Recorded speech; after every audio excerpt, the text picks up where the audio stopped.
എല്ലാവർക്കും ഒരു വാഹനം വീട്ടിൽ കിടക്കുന്ന സമയത്ത് ബാക്ക് റിവേഴ്സ് എടുക്കുന്ന സമയത്ത് എന്താണ് ചെയ്യേണ്ടതെന്ന് പലർക്കും അറിയില്ല.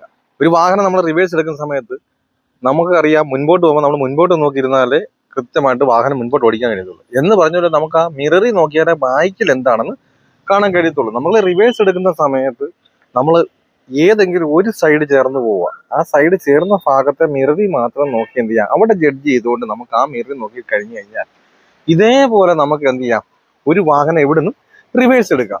അതേപോലെ തന്നെ നമ്മൾ റിവേഴ്സ് എടുത്തതിന് ശേഷം നമുക്ക് തിരിഞ്ഞ് പോകണമെന്നുണ്ടെങ്കിൽ നമുക്കിപ്പോൾ അങ്ങോട്ട് കയറുമ്പോൾ നമ്മുടെ സൈഡ് അതാണ്, അവിടേക്ക് വേണം നമ്മൾ എന്ത് ചെയ്യാം, വണ്ടിയെ കയറ്റി വിടാൻ വേണ്ടിയിട്ട്.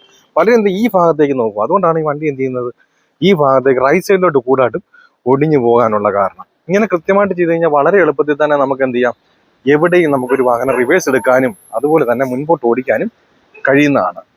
ഇന്ന് ക്ലാസ് നടക്കുന്നത് ഈ സ്ഥലത്തിന്റെ പേരെന്താ?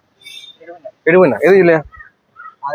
ആലപ്പുഴയല്ല, എഴുപന്ന എന്ന് പറഞ്ഞ സ്ഥലത്താണ്. നമുക്ക് ഇതുപോലെ വാഹനം ഓടിക്കണമെന്ന് അതിയായ ആഗ്രഹമാണ്. പക്ഷെ തനിയെ ഇതുപോലെ വാഹനം ഓടിക്കാൻ പേടി, വീട്ടിൽ നിന്ന് റിവേഴ്സ് എടുക്കാൻ, അതുപോലെ തന്നെ വീടിന്റെ ഗേറ്റിന് പുറത്ത് കടക്കാൻ, കൃത്യമായിട്ടൊരു വാഹനം റോഡിലോട്ട് കയറുന്ന സമയത്ത് എത്രത്തോളം സ്റ്റിയറിംഗ് തിരിക്കണം, ക്ലച്ചിന്റെ കൺട്രോള്, അതുപോലെ തന്നെ സ്റ്റിയറിംഗിന്റെ ബാലൻസ് കുറവ് എന്നുള്ള പ്രശ്നങ്ങളാണ്. വാഹനം ഓടിക്കണം അതിയായ ആഗ്രഹമാണ്. അങ്ങനെയുള്ളവരാണെങ്കിൽ എന്നെ കോൺടാക്ട് ചെയ്താൽ നിങ്ങൾ കേരളത്തിന്റെ ഏത് ജില്ലയിലായിരുന്നാലും നിങ്ങളുടെ സ്വന്തം വാഹനത്തിൽ വന്ന് ഞാൻ പ്രാക്ടീസ് നൽകും.